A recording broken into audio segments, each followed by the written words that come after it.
Assalamualaikum warahmatullahi. Seperti biasa, hari ni saya nak baca satu feedback daripada pengguna tapak baru kita ni. Ada satu pengguna ni, dia bagi feedback kat saya tau. Cuba tengok ni, dia bagi apa? Dia kata apa? Memang Alhamdulillah buat saya tersenyum lah, senang kata. Dia kata ada perubahan. Daripada tak boleh jalan sebelum ni, sekarang ni boleh jalan.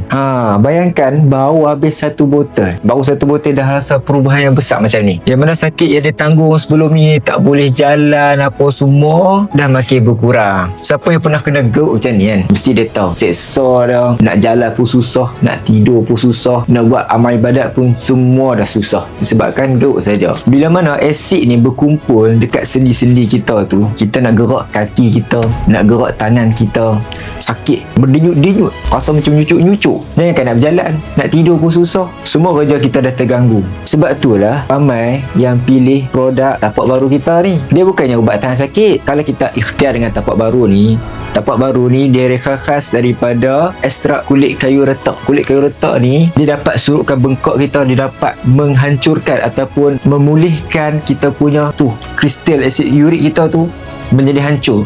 Jadi hampa patut ikhtiar sekarang sebelum hampa tak boleh nak jalan langsung lagi susah. So boleh tekan link di bawah.